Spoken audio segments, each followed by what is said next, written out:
Hello and welcome back to day 5 of Christmas Planning Made Easy. Today we're going to be looking at Christmas traditions. Hello, I'm Jane from Practically Perfect Mums, and in this series I'm trying to put together a step-by-step process to simplify planning for Christmas. Now it's the 1st of December today here that I'm recording this, so I decided it was time for the Christmas pudding hat to come out. I hope you're getting on okay with your preparations. Today I wanted to talk about family traditions.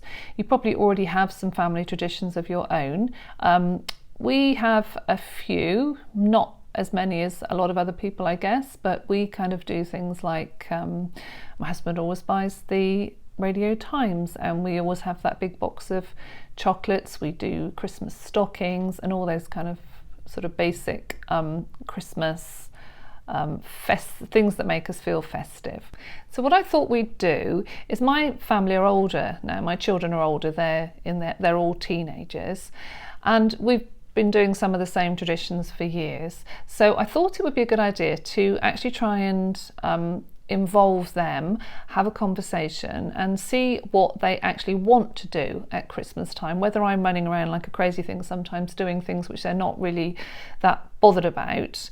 I thought it would be good to get everyone together and have a joint decision about the kind of things that each person would like to do and what kind of memories we might like to make from Christmas this year. If your children are little and you don't really have anyone to discuss this with, then it might be worth going back to the first day and thinking about your goal. What did you actually want to get out of Christmas this year? So I put down simple and serene, and thinking about that, it reinforces that I don't want to just be running around trying to squeeze loads of things in. I actually just want to have a little bit more of a relaxing Christmas and enjoy it and just be prepared without kind of over preparing and being really ambitious and trying to do too many things. I just want to get the basics done and enjoy it. So I've jotted down a few of the traditions that I think we still do now, or will probably still do this year. So those include advent calendars, and we just tend to do the basic chocolate ones rather than anything too fancy. We like to go and look at the Christmas lights. We enjoy watching festive films.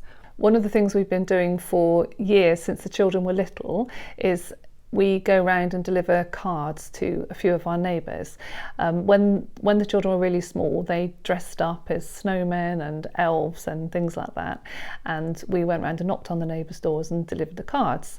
And some of our neighbours used to give them little bags of chocolate coins and things like that. And nowadays sometimes we'll go in and have a drink with some of the neighbours. So it's a really lovely tradition that we've been doing for a long time, and I do like that one. And it's a good excuse actually to catch up with some of the people that we actually don't see, even though we live nearby, we often don't see from one month to the next.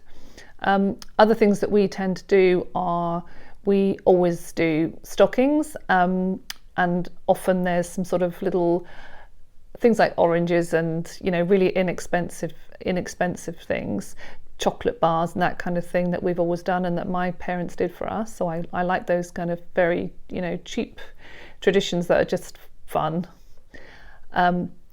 We also, my husband and I, always have some Bucks Fizz or some just fizz sometimes on Christmas morning, depending on how stressful the cooking is. We always have a big Christmas dinner with all the trimmings, and we have usually family here, but occasionally we go somewhere else for Christmas. We always do silly crackers and silly hats and those really naff jokes around the dinner table, because that's just got to be done, hasn't it? We tend to play some board games and some card games depending on who's here. We watch the Queen's speech and some kind of light-hearted television, although I think with a load of people in the room we don't really tend to concentrate on anything very long. And we also tend to have a tub of chocolates, Quality Streets or Celebrations or Heroes or that kind of thing. Sometimes we play charades, and sometimes we do Christmas baking. We find plenty of excuses to have mince pies and mulled wine. When my boys were younger, they always used to write letters to Father Christmas, and we'd go to Santa's grotto. We also used to read, go through the various lovely Christmas books that we had.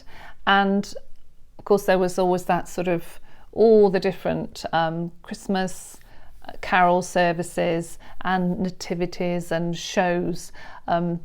So there was always kind of quite a juggling act of different things you had to try and fit in. But those things have calmed down a lot now since they're all at senior school. And there are some really nice things to do which don't cost very much at all. For example, we always used to go around, wrap up warm and go around the local area and look at try and find the best or the craziest Christmas lights, and then come back and have hot chocolate and marshmallows afterwards. Or we just like, nowadays we like sitting down and trying to find some Christmas films to watch as a family.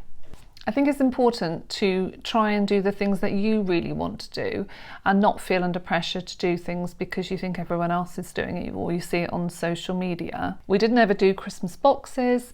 We didn't ever do these extravagant Advent gifts where you have different presents each day over December. And we certainly didn't ever do Elf on the Shelf. That is way too stressful for me. So if you'd like to join me in this mission, then have a think about what memories you'd really like to make this year. What is non-negotiable? Maybe have a chat to your family, or have a look back at your goal and think about what it was you were actually trying to achieve this Christmas, and then see whether your traditions align with that goal. You could add anything onto your errands and shopping list that you need, such as hot chocolate, marshmallows, mince pies, and maybe some mulled wine.